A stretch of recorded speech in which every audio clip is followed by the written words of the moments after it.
horse will show more expression in the movements, and he can then gain even higher marks. A couple of little problems coming into the pirouette. Looks as though the horse anticipated and just tried to stop, and then in the pirouette itself got very large.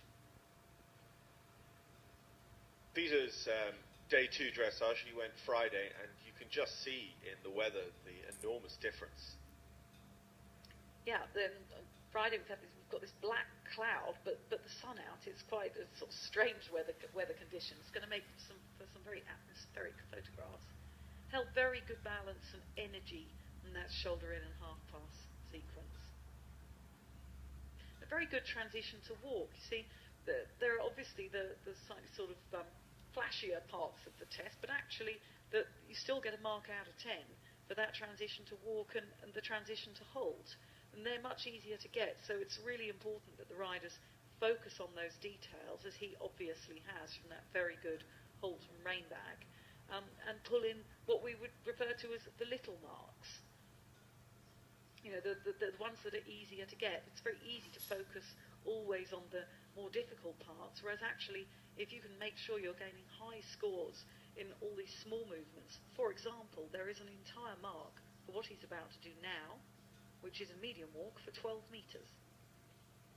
But as you rightly say, the mark isn't just for the quality of the medium walk, and he just had a little bit of anticipation of his upward transition to canter that will spoil that mark, but it is, the judges must consider the transition into and out of that pace as well. Yes, absolutely. But it is still a walk to that's simply an extended walk into a medium walk, and then there's a separate mark for the transition to canter.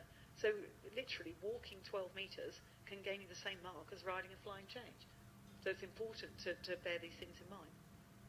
He's flowing really well. I think the horse is getting a little bit deep, a little overbent at times, only fractionally, but probably enough to just tip him off, for example, maybe an 8 to a 7 or a 9 to an 8. Having said that, sometimes, again, we talk about that balance of risk.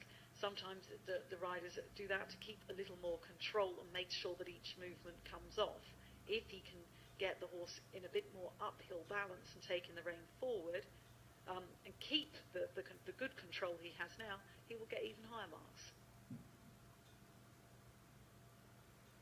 And that good front leg of the horse showing there in the extended canter with his knees really coming up as well as hind leg under. It just adds a little bit of flair to the movement. It also makes you excited about seeing these horses that really extend well going cross country. You think, gosh, this one could really look good out on the country. Absolutely. He's just having a little misunderstanding there with the horse. I think the horse was anticipating the flying change. And again, we see how these small things can knock on. He then had a mistake in his flying change. So being well prepared coming into the movements is absolutely vital in this test.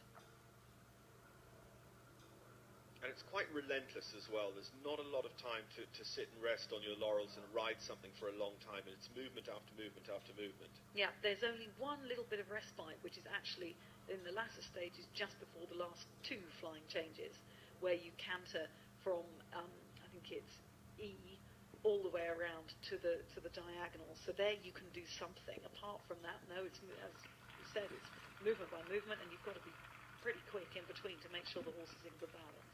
Missed being totally square for his final halt as well, so a mark or 2 off for that. But Peter Flarup and Callista E, 41.8 puts them into 5th, just behind Sir Mark Todd and Campino. Well,